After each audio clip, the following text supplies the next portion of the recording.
The Weston Shield is proudly presented to you by Ria Money Transfer, money where you need it, and supported by Dream 11, HCL Software, Rado, La Junta de Andalucía, and Victorinox.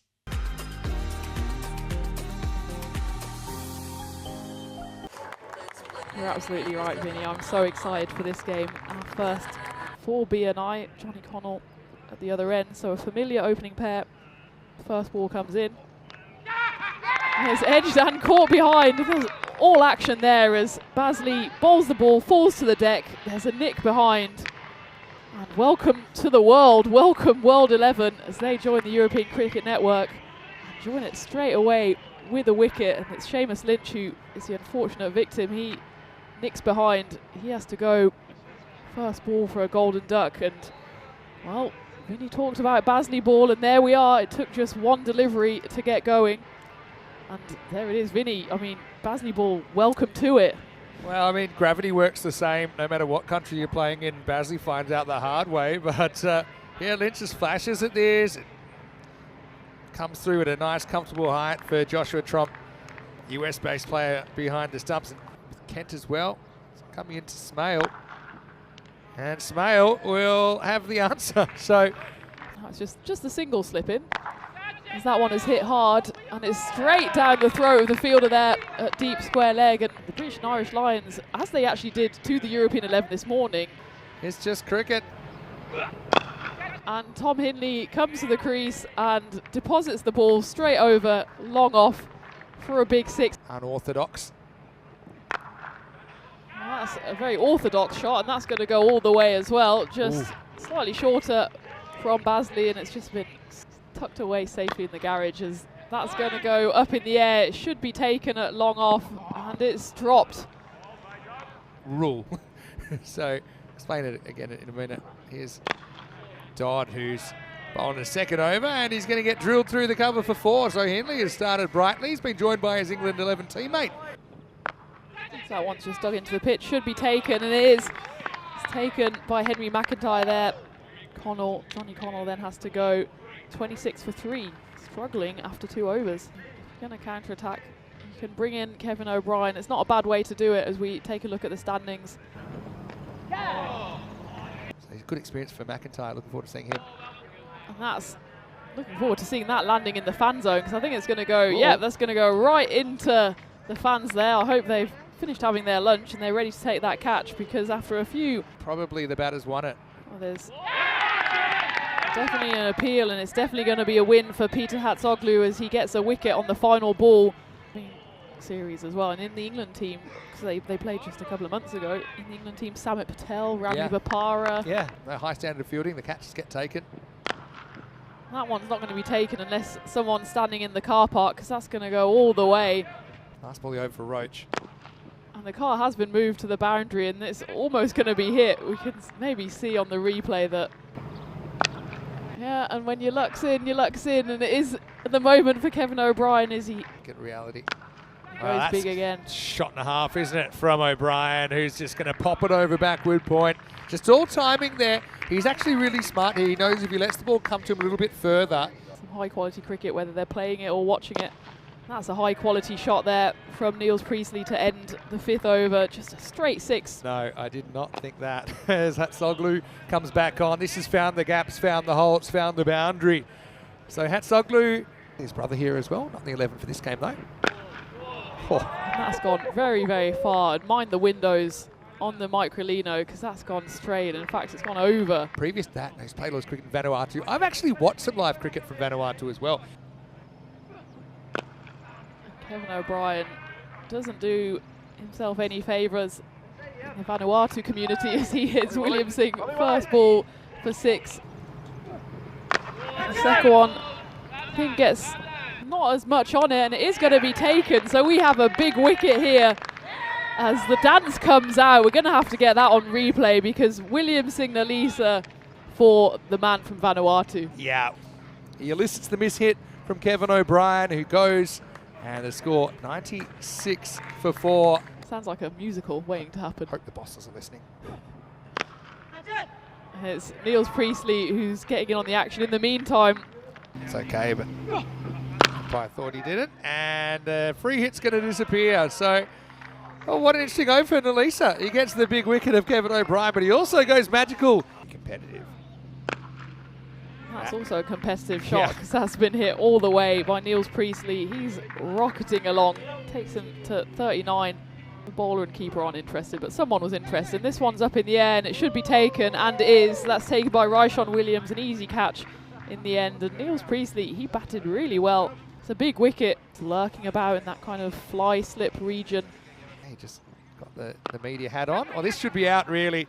Trump's called it and he'll take it.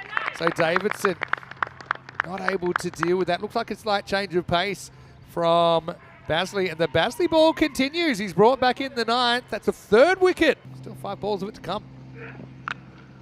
That's going to go all the way, and clank, you might have heard that on the commentary. The Basley ball is in full swing. It's always the way. Wicket and then a 6. And that one's gone high up in the air, but it's a chance for long on running in. He's actually more or less by mid-on by the time he takes it, and it's Jack Wood underneath it who takes a fairly comfortable catch. So it's Sebastian Allison who's 6 and out. He goes for a big shot there, and he does get enough of it. There's 2 fielders out there, but he's going to bisect them perfectly and get a 4. Come back ball for Dodd. He's going to have to go back and chase that because that's been hit really well, straight down over the umpire's head. That's a big 6. 44 now, 4 to come. Dodd around the wicket. This one goes high up in the air. It's going to be a chance for long on running in, and he does take it. It's another great catch by Jack Wood. He's kind of patrolling that boundary really well, and it's wickets per 10 overs is about 5.5. BNI on around 150. They lost 9 wickets, and they're chasing 151 for victory. 45 for Niels Priestley came out, hit the ball well from the get-go. 39 to Kevin O'Brien. Check the bowling figures here for the World 11.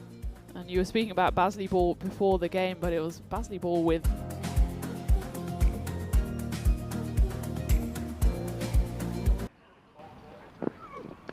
and that's nicked, and there's 2 slips in the cordon, but it's gone straight through both of them. That's going to fly away for 4. And we saw the World 11.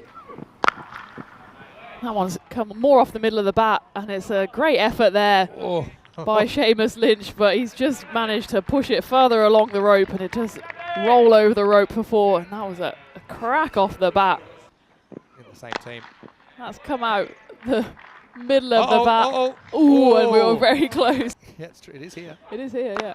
And that one's nothing cheap about that shot because that's been hit really hard. Straight down the ground. The flattest 6 you'll see off the bat of Ryshawn Williams.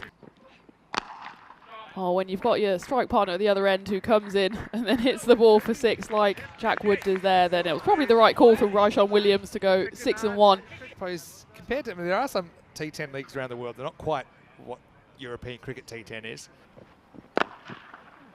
Sam Keeling, right, does his best not to get behind that because that he thought was hit hard, but in fact, and that one is nicked. And despite the fact that there is a fielder out there on the boundary, he gets nowhere near that. So just as he started his innings, would have come in this power play.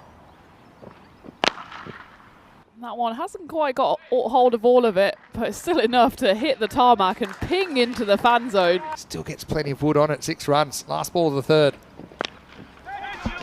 And there's our famous nick, but this time the slip fielder on the boundary. We just talked about it. It's Julius out there who's in the perfect position. And Vinny, you must have seen enough ECN games to know exactly where to put that fielder. 47 for 1. And he gets, there's nothing mysterious about that one, as Jack Wood says, thanks for coming. I'm going to deposit that over cow corner, and he gives it a bit of width there, but it's a bit too much width, and it pings up off the steps.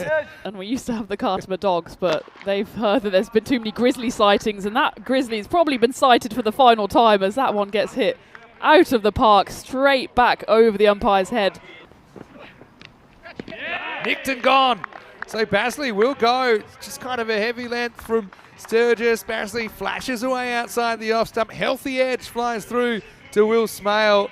Got to go at 77 for 2. Australian players, and AstroTurf is more what you're used to compared to a green top British pitch, as that one goes across the green top and gets hit for another boundary. So It's a double punishment as the next one also goes for 4. Completely miscued off the bat of Jack Wood, but he won't mind. That just flies through. A lot easier. And that's case in point there. It's a slow ball, I think, from Simarair. Picked and smacked by Wood. Maximal! Final ball of the 6th, and it's going to go all the way. It's going to be 29 runs off the over from Julius, and it takes the World 11 to 106 for 2. Have seen the squads and said that World 11 are the team to beat. Certainly a... And that's up in the air by Roach. There's going to be 2 fielders converging on it. One of them will have to go for it, and there is a big dive. Well, that's going to go over the head of the covers, and it's actually going to go all the way. Again, it wasn't completely timed. 2 ball required. And that's gone the same direction, and it'll be the same result. That one's actually just gone for a 4. He goes again, and that one's hit just as hard. And that actually pings on top of the hill. That's a lovely shot. And Jack Wood, he's now 77 off just 20 deliveries. Now going to Oliver Davidson. That's been hit through mid-wicket. In fact, there's 2 fielders out there. Seamus Lynch is the closest, but he gets nowhere near that as that just rolls away. You can take -6 off that total because that's gone all the way and then some, and that one just sat up nicely for Jack Wood to take him roaring into the 80s. 84 off just 23 deliveries. My brother's birthday the day before. All the best people are born in the teens of February. Harsh. That's going to be consistently the end of the game as just the one needed, and with Mario Roach being conservative, 1 is all you're going to get. And that's the end of the game as the World 11 beat the British and Irish 11 by 8 wickets, and there's 4 balls left or 5 balls left in the end, but that probably doesn't tell the picture for how easy that chase was in the end. There was a couple of wickets fallen. Big thanks to everyone in the comments section. Hopefully you're back with us when we return pretty shortly. Let's have a quick look. Bowling wise, a couple went the journey. We're going to see that this week on occasion.